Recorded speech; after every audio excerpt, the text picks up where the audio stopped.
నమ శ్రీ సరస్వతి నమ శ్రీ గురుభ్యో నమ. భక్తులారా, సత్సంగంలో భాగంగా భాగవత మహాపురాణం యథాతథంగా చెప్పుకున్నాం. ఇందులో భాగంగా నిన్నటి వరకు మనం 9 స్కందాలు పూర్తి చేసాం.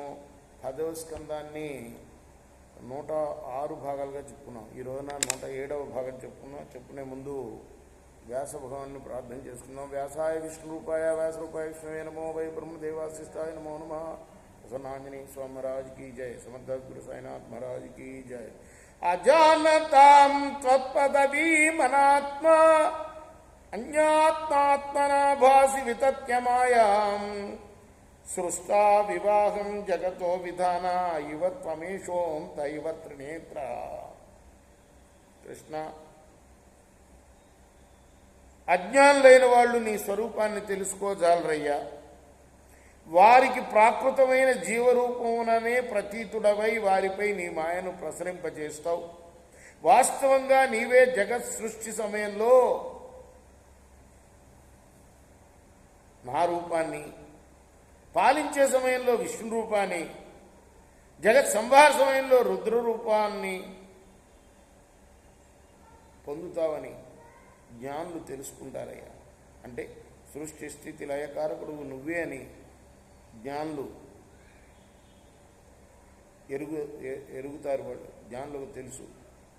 ప్రభో సురేష్ ఋషీశ్వర తథైవ నృష్వపి తిర్యక్షుయాత్ స్వపై తేజనస్య జన్మాసతాం దుర్మద నిగ్రహాయ ప్రభో విధాత సదనుగ్రహాయ చ. బ్రహ్మస్తుతి ఇది గుర్తుంది కదా. నీవు ఈ జగత్తుకు స్వామివి, విధాతవు. నువ్వు జన్మ రహితుడివి అయినప్పటికీ గర్వోన్మత్తులైన దుష్టులను నిగ్రహించడం కోసం, సత్పురుషులను అనుగ్రహించడం కోసం దేవతల, ఋషీశ్వరుల, మానవుల, పశుపక్షాదుల, మత్స్యాది జలజంతువుల రూపాల్లో అవతరిస్తూ లోక కళ్యాణం చేస్తూ ఉంటావయ్యా నువ్వు.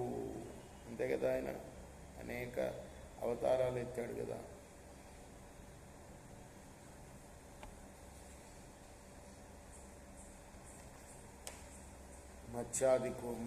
మత్స్యావతారం, కూర్మావతారం కదా.